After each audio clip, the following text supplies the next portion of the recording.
Rodada perfeita para o Botafogo. O Botafogo olhou o Bragantino, colou ali no pessoal de cima e o pessoal de baixo, que estava mais próximo ali da gente, não ganhou. Então o Botafogo abriu uma grande vantagem contra os concorrentes diretos por uma vaga na Libertadores. Bom, vou te contar tudo sobre isso, tudo sobre a 22ª rodada do Campeonato Brasileiro aqui nesse vídeo.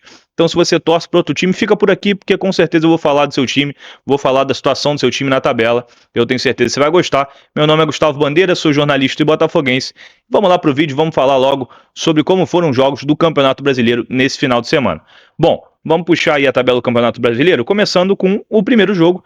É claro, foi Ceará e Juventude. O Ceará até jogou melhor, eu não vi esse jogo porque eu estava chegando lá, Newton Santos estava preparando a transmissão para o jogo do Botafogo, mas estava acompanhando pelo tempo real, até cheguei a botar ali no Premiere rapidinho, no Premiere Play, mas o Ceará estava bem melhor no jogo, perdeu algumas oportunidades.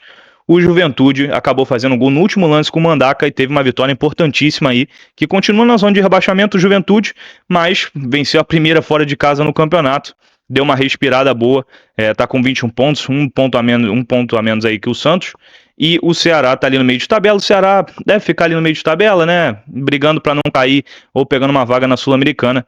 Enfim, por enquanto tá tranquilo, mas também não pode dar muito mole no campeonato. Bom, vamos aí pro próximo jogo, Botafogo 4-1 no Red Bull Bragantino. Não vou falar muito sobre esse jogo, porque falamos muito na nossa transmissão lá diretamente do Newton Santos. Botafogo goleou, primeiro tempo fez 3-1, poderia ter sido muito mais, perdeu chance aí com o Vitinho, com o Caio Pantaleão, duas com o Arthur Cabral, uma com o David Ricardo, enfim, o Botafogo foi muito superior. No segundo tempo não sofreu e acabou fazendo o quarto aí com o Montoro. E poderia até ter feito o quinto. O Montoro teve uma chance no último lance. O Arthur chutou, o Cleiton defendeu no rebote, o Montoro meteu na trave. Bom, vamos aí para o último jogo do sábado, que foi Cruzeiro e São Paulo. Cruzeiro de concorrente direto nosso e o São Paulo também, por uma vaga na Libertadores. São Paulo jogou muito bem no primeiro tempo. São Paulo tá com umas gratas surpresas aí. Esse Rodriguinho, moleque da base, muito bom jogador. Mas o São Paulo acabou não fazendo o gol do primeiro tempo, não aproveitou o momento. Cruzeiro foi lá no segundo tempo com um gol de falta do Matheus Pereira, que acabou até desviando.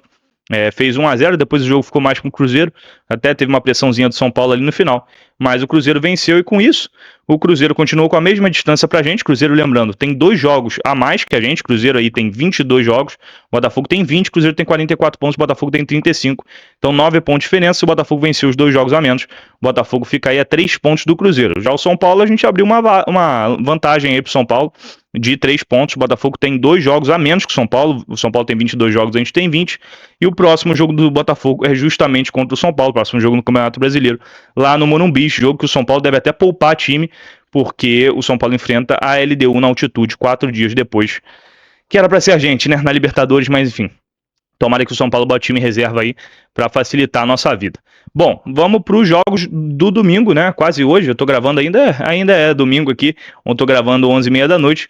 O Flamengo empatou com o Grêmio, não vi esse jogo porque eu tava vendo o Santos e o Fluminense. O Flamengo foi muito superior, pelo que todo mundo disse. O Flamengo até abriu o placar, mas no final do jogo o Ayrton Lucas fez um pênalti bobo, o Thiago Volpi empatou de pênalti.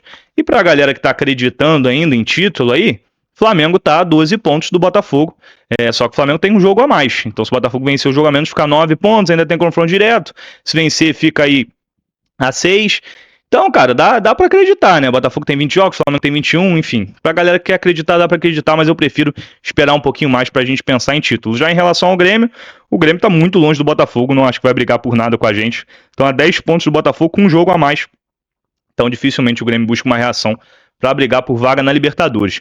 Já Santos e Fluminense 0-0, jogo horroroso. Falei que vi esse jogo e, cara, espero que você não tenha visto, não tenha perdido seu tempo, porque foi muito feio mesmo. O Fluminense até deu uma retrancada ali no final, os tricolores ficaram chateados aí com o Renato Gaúcho. Ele tirou o cano, botou o Igor Rabelo no final do jogo. O Igor Rabelo, aquele que era nosso, revelado no Botafogo, que fez sua estreia lá pelo Fluminense. O Tiquinho até fez um gol. Também era nosso, né? Esse aqui eu não preciso nem falar. Fez um gol quase no último lance ali, mas estava centímetros impedido. E o Santos acabou empatando aí com o Fluminense na Vila Belmiro. Ruim para os dois e ótimo pra gente, porque o Fluminense ficou aí a 7 pontos do Botafogo. O Fluminense tem o mesmo número de jogos que a gente, então não tem como a gente aumentar essa gordura nos jogos atrasados. E o Santos, né? O Santos aí tá pertinho da zona de rebaixamento, com o mesmo número de pontos do Vitória, só tá na frente por o número de vitórias, né? Então, e o número de saldo também é melhor, então se tivesse empatado aí o número de vitórias, o Santos estaria na frente do Vitória. Bom, foi ótimo pra gente, como eu falei, que o Fluminense continua atrás, né? O Fluminense é 7 pontos do Botafogo, muito importante, é um dos concorrentes diretos aí, nossos por uma briga na Libertadores. Já Corinthians e Palmeiras, 1-1, cara, o Palmeiras foi muito superior nesse jogo. O Corinthians até chegou a empatar, né, com um gol de cabeça aí do Gustavo Henrique. Na verdade foi gol contra do Piquerez, né? Gustavo Henrique abriu o meio da área, bateu no Piquerez e entrou. A bola não ia entrar se fosse direto. O Vitor Roque acabou fazendo o gol do Palmeiras, acabou abrindo o placar, depois o Corinthians empatou, como eu falei, o Palmeiras tentou, teve chance cara a cara, enfim, teve muito mais a bola que o Corinthians, acabou empatando e foi um resultado bom pra gente, pra galera que ainda tá pensando ali em alcançar Palmeiras, Cruzeiro, Flamengo, enfim. O Botafogo tá ali a agora 8 pontos do Palmeiras, com o mesmo número de jogos. O Palmeiras também tem 2 jogos a menos que nem a gente. Acho difícil a gente alcançar o Palmeiras, até porque perdemos o confronto direto. Se a gente tivesse vencido, a gente estaria aí agora a 2 pontos do Palmeiras. O Botafogo teria 38, o Palmeiras teria 40. Então, pra vocês verem como foi importante aquele jogo, o Nilton Santos. E o Corinthians, cara, foi bom pra segurar ali, pra eles não se aproximarem tanto da gente. O Corinthians tem 26 pontos, tá 9 pontos da gente. E o Corinthians tem 2 jogos a mais que a gente. Então, a situação do Corinthians pra brigar por uma vaga na Libertadores tá complicada. Isso é ótimo pra gente. Bom, talvez o resultado mais surpreendente agora desse final de semana, Mirassol 5-1 do Bahia. Mirassol até chegou a fazer o 6º, só que foi anulado e no lance seguinte o Bahia acabou diminuindo aí com o Rodrigo Nestor. Mirassol que dentro de casa é um dos bichos papões desse campeonato e fora também vem atuando bem, vem buscando bons resultados, mas dentro de casa realmente tem impressionado, goleou o Santos também, venceu o Vasco, venceu o São Paulo fora, enfim, vem derrotando muitos grandes e é a surpresa do campeonato, com certeza tá aí em 6º brigando com a gente por uma vaga na Libertadores. No momento, nosso concorrente mais forte, né? Com o mesmo número de pontos, mesmo número de jogos, inclusive um dos jogos atrasados do Mirassol e nosso é Botafogo e Mirassol no estádio Nilton Santos, e a gente tem uma vitória a mais que o Mirassol, então por isso que a gente está na frente. Nosso saldo também é melhor, então se tivesse o mesmo número de vitórias, a gente estaria na frente por causa do saldo, mas enfim, Mirassol voando, foi bom que pelo menos o Bahia deu uma segurada, o Botafogo se aproximou, ficou a 1 ponto agora apenas do Bahia. Então vamos ver se o Bahia continua tropeçando pra gente finalmente entrar no G4, talvez, quem sabe, na próxima rodada. Vitória e Atlético Mineiro, um jogo aí que o Vitória foi superior no segundo tempo, não vi porque eu tava vendo o jogo do Vasco, mas pelo que soube, o Vitória foi superior no segundo tempo, acabou fazendo gol no primeiro, tá? Com 4 minutos, golaço do Eric, mais um, que já tinha feito um golaço lá em outro jogo do Vitória no Barradão, não lembro contra quem agora. E o Atlético Mineiro até tentou no primeiro tempo, foi superior, acabou não empatando. Depois, no segundo tempo, o Vitória, pelo visto, foi melhor. E uma crise braba no Galo que tá sem treinador, né? O Cuca entrou em acordo lá, ser demitido, se demitiu, enfim. Entrou em acordo para sair do Galo.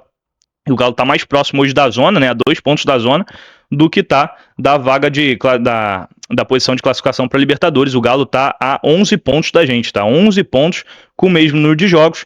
Então é mais um adversário que o Botafogo vai deixando para trás aí. Muito importante isso. E o jogo entre Botafogo e Galo no segundo turno é no estádio Nilton Santos. Então pode acabar de vez com as chances do Galo buscar a gente se a gente vencer esse jogo.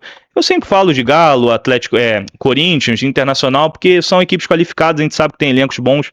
Então tem que tomar cuidado também para eles não embalarem uma sequência de vitórias. É sempre bom eles irem perdendo pontos. Diferente do Ceará, por exemplo, que a gente sabe que não vai incomodar a gente no campeonato. Bom, Internacional e Fortaleza, 2-1 pro Inter, o Inter volta a vencer no campeonato depois de sei lá quando. O Fortaleza numa crise danada com o Renato Paiva. Ô, Renato Paiva, deve ser demitido, né? Se não for demitido amanhã, imagino que na próxima derrota ele caia. Pelo que eu vi dos números, como eu disse, estava vendo o jogo do Sport do Vasco, mas pelo que eu vi dos números, o Inter foi muito superior, poderia ter sido até mais.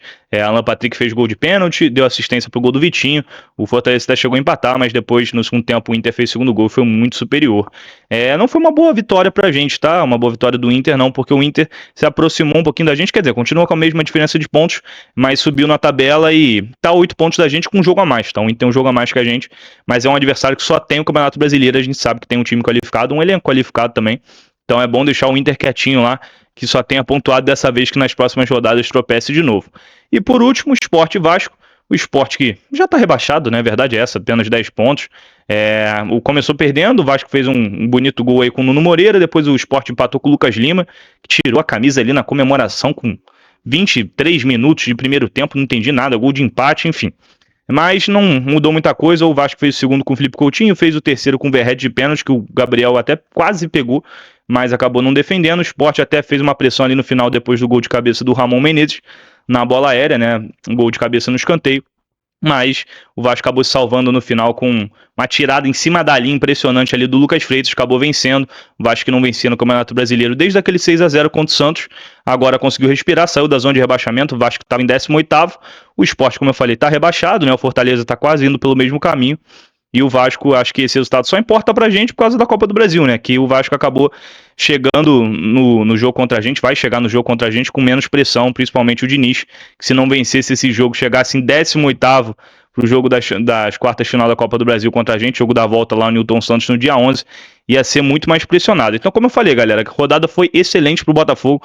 O Botafogo abriu vantagem aí pro São Paulo, pro Bragantino, pro Fluminense, pro Ceará, pro Corinthians, pro Grêmio e pro Atlético Mineiro. Ou seja, todos esses adversários do Botafogo abriu uma gordurinha a mais aí, só em relação ao Inter, que não. Continua a mesma vantagem de 8 pontos, mas temos um jogo a mais que o Inter. E hoje, querendo ou não, os nossos adversários diretos aí são Mirassol, São Paulo e Bahia, são os 4 adversários que o Botafogo, os 3 adversários que o Botafogo tem que visar mais, porque são os que estão mais próximos aí em número de pontos. Bom, vamos fechar aí.